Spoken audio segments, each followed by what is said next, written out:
Sinakay na sa isang eroplano si dating Pangulong Rodrigo Duterte. Hinihinalang papunta itong International Criminal Court sa the Netherlands. At live mula sa Villamor Air Base sa Pasay City, nasa frontline na balitang yan si Brian Basa. Brian, sa mga oras na ito, may impormasyon na ba kung nasaan na ang eroplano ng dating Pangulo? Bokmean, wala pa tayong nakikitang chartered flight na lumilipad paalis ng Villamor Air Base dito sa Pasay City, pero nakakakuha tayo ng impormasyon kung saan ito dapat pupunta.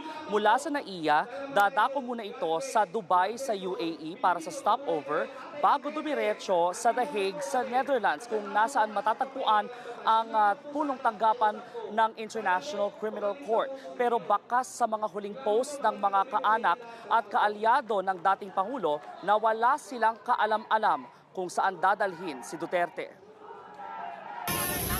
Alas 9 ngayong gabi nang isakay sa isang chartered plane si dating Pangulong Rodrigo Duterte. Hindi nagbigay ng pahayag ang dating Pangulo pero ayon sa kumuha ng video, dadalhin sa The Hague, Netherlands si Digong. PRD dadalhin sa Netherlands. Inaresto ng Banyaga.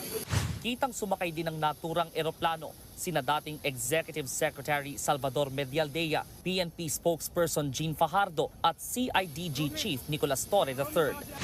Sabihin nyo kung saan siya dalahin. Sa isang video ng anak ni Duterte na si Kitty sa Villamor Air Base sa Pasay City, kausap ni Medialdea si Torre. Ayon kay Kitty, puwersahang isinasakay ng eroplano ang kanyang ama sa hindi patukoy na lugar. Matapos niyan, makikitang kausap na ng dating Pangulo si Torre. Sasama raw si Digong sa mga otoridad. Sasama ako sa ito. Yes, sir. Thank you, sir. Total, nandito naman tayo sa government facility. Yes. So, escape is not a problem. Nothing to lose, absolutely nothing. Pero hindi raw sasama si Digong kung sa The Hague, Netherlands siya dadalhin. Bakit mo ako dalhin doon sa international body na hindi tayo membro? Malayo masyado yung Hague. Hindi doon ka nga dalahin eh. Hindi nga papayag ang Supreme Court dyan. May mga abogado.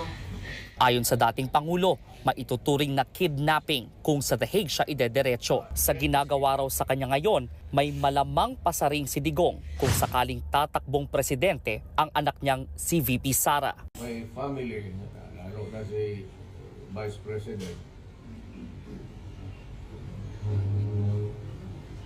Ikaw bukas mag-presidente yan.